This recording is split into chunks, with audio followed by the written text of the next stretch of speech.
Discuss किया था residential status of an individual के बारे में। उसके कुछ अपवाद भी हैं।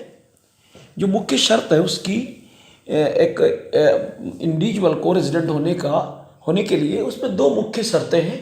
पहली शर्त कहलाती है उसमें दो कंडीशंस हैं, उनमें से अगर एक भी सेटिस्फाई हो जाती है तो माना जाता है कि वो इंडिविजुअल रेजिडेंट हो सकता है ड्यूरिंग प्रीवियस ईयर और फॉर असेसमेंट ईयर।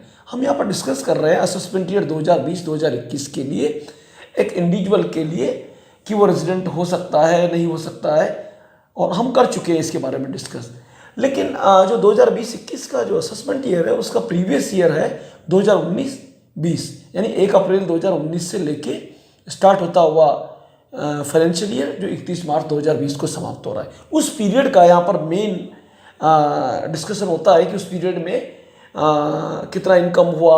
उस पीरियड में अगर अब हम बात करें नॉर्मल इनकम टैक्स के पॉइंट ऑफ व्यू से, उस पीरियड में जो इंडिविजुअल है वो भारत में कितने दिन रहा, उस हिसाब से ये सारा डिस्कशन होता है। तो असेसमेंट ईयर तो कहलाएगा 2020-21 और प्रीवियस ईयर होगा 2019-20। तो इसके कुछ अपवाद भी हैं। जो मूल शर्त है उसमें है कि पहली जो शर्त है उसमें दो बातें हैं, दो कंडीशंस है। दोनों में से एक भी अगर सेटिस्फाई हो जाती है तो माना जाता है कि वो रेजिडेंट इंडियन हो सकता है। पहली वाली शर्त है कि वो गत वर्ष में कम से कम 182 दिन भारत में रहा हो।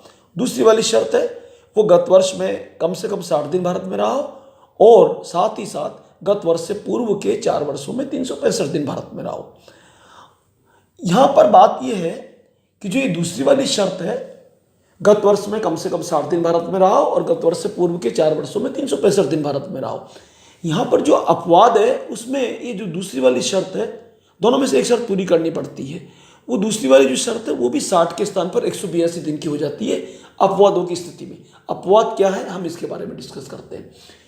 पहला अपवाद ये है कि कोई भारतीय नागरिक अगर रोजगार पाने के लिए भारत के बाहर जाता है गत वर्ष में, तो उसके लिए ये 60 दिन के स्थान पर 182 दिन वाली शर्त लागू होगी। यानी वो 182 दिन कम से कम गत वर्ष में भारत में रहा हो तो ही दूसरी वाली शर्त पूरी होगी।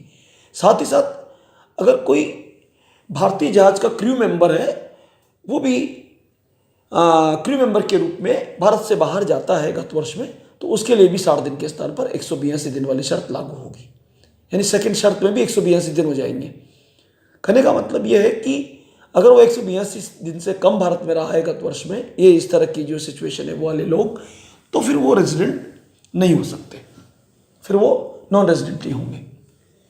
दूसरा वाला अपवाद है कि कोई भारतीय नागरिक अथवा भारतीय मूल का व्यक्ति भारत में छुट्टियों के लिए आता है गत वर्ष में, अथवा अस्थायी रूप से आता है, तो उसके लिए भी 60 दिन के स्थान पर 182 दिन वाली शर्त लागू होगी।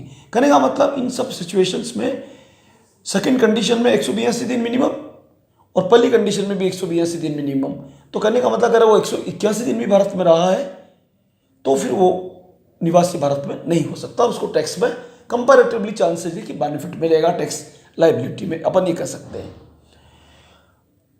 इसके अलावा भी एक अपवाद और है जो जहाँ तक गत वर्ष 19-20 की बात है और असेसमेंट ईयर 2020-21 की बात है, उसमें जो कोरोना की प्रॉब्लम हुई है उसकी वजह से भी कुछ है।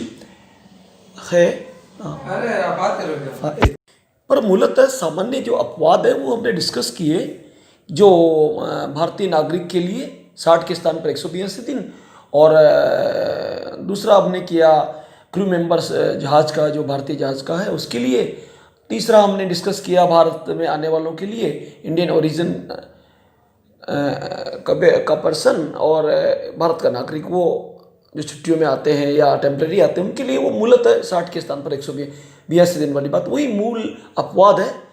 और जो कोरोना वाला अपवाद है वो केवल इस तरह से है कि वो गवर्नमेंट की गाइडलाइंस की वजह से या कोरोना की वजह से जो भारत छोड़ के जाना चाह रहे थे गत वर्ष में, मतलब असेसमेंट ईयर 2020-21 का गत वर्ष 2019-20 उसमें नहीं जा पाए, तो उन डेज़ के बारे में कैलकुलेशन है, वो डेज़ उस हिसाब से कम कर दिए जाते हैं भारत में रहने के लिए। वो वाली बात पर मूल अपवाद वही है जो हमने डिस्कस किया है। Thank you.